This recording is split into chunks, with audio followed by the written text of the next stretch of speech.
These are the only 4 obstacles that I needed to overcome to go from a burnt out barber to a 7-figure coach. I'm about to be 28 in a few days, but if I rewind back, I was 25 years old 3 years ago, and I was 180 pounds. I was fear-based. I had a scarcity mindset. I had all these mindsets you're gonna see here. But the biggest thing was I had refused to take the call to become more. And an unfulfilled vocation will drain the color of a man's soul, of his existence. So every day I was withering away, watching what I could have been drift down the toilet. And who I was afraid to become was staring back at me right in the mirror every night. And it was a painful life. And so I started taking vices. I started smoking, drinking, casual hookups, giving into every single impulse that I could think of because I was a slave to my fears. I'm gonna show you guys exactly how to overcome this and have a glorious life on the other end. Within 3 years, really within a year or two, my mom's bills are all paid. Moved her to Miami, her own apartment. Gym membership paid, best gym in Miami. She's dropped 60 pounds. That's my greatest testimonial of my life, is that I took my mom from a generational curse that was placed on her and obviously transferred to me, and I broke that shit. And I'm gonna show you exactly how. So, first things first, I had a scarcity mindset.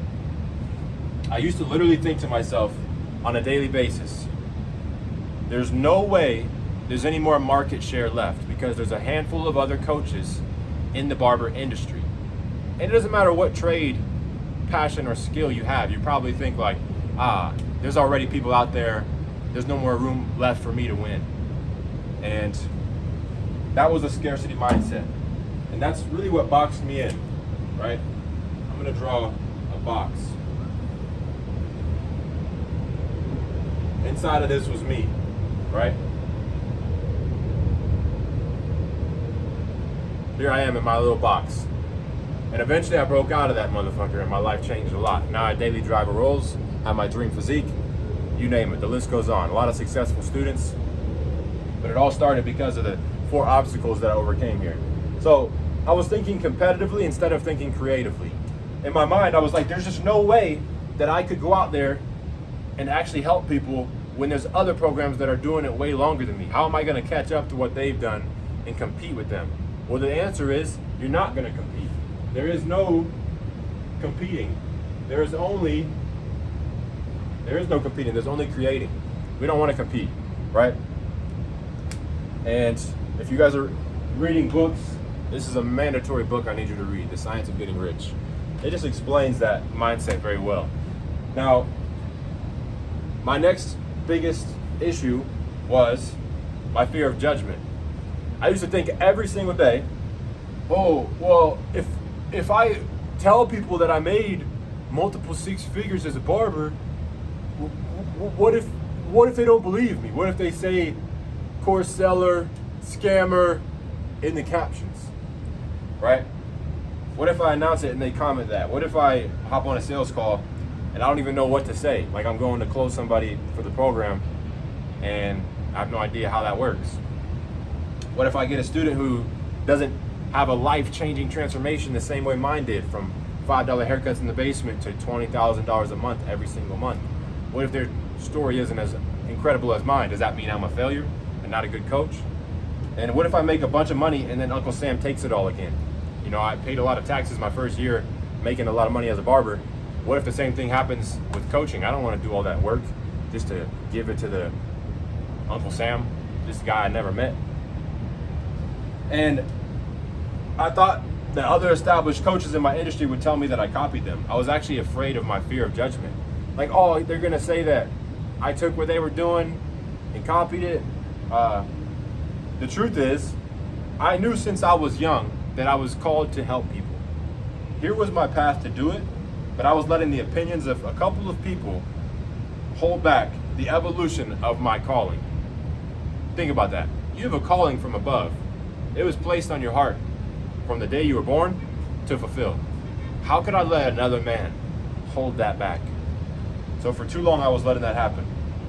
The mission that I was here for, and not to mention, I thought that, you know what, if they want the best for me, they'll be happy to see my evolution, right? That was what freed me. And then I realized maybe they didn't want the best for me, and that's why they wanted me not to. They were gatekeeping the information, right? fear of judgment. Right? Overcame that. But the next one was a complexity ceiling identity. See, I used to literally repeat over and over in my head the dumbest thing.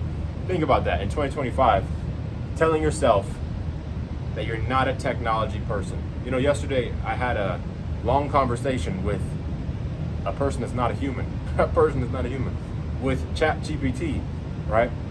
And that's the thing. Old me used to say to myself, I'm not gonna be good at that coaching thing. I don't like technology. I'm not really about that technology, sitting at the computer and setting funnels up and all that. I don't even know how any of that works. That's not my lane, right? I used to repeat it over and over in my head. I'm not good with technology. I wouldn't be good at that. The dumbest thing I could ever do to box myself in is repeat that complexity ceiling identity. I'm not going to be good at it. So let me just not focus on a new skill set.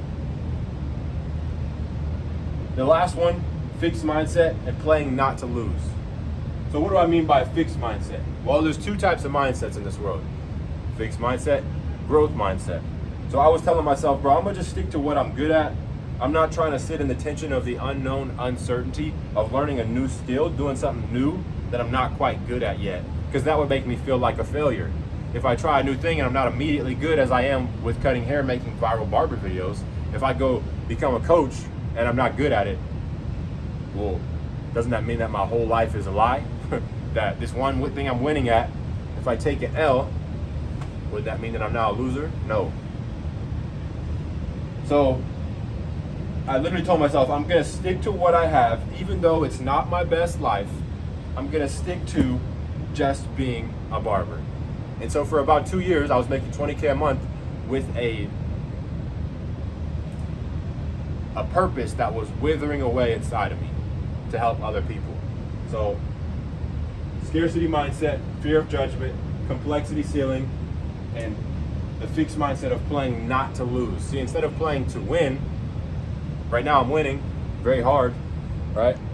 Bought my dream car, figured out everything, by the way. The tax thing I was afraid of, I just bought a 6,000 pound Rolls Royce so I could write off all my taxes down to zero, right? The fear of judgment, bro, I was judging myself. When I looked in the mirror, I was actually the person that judged me the most.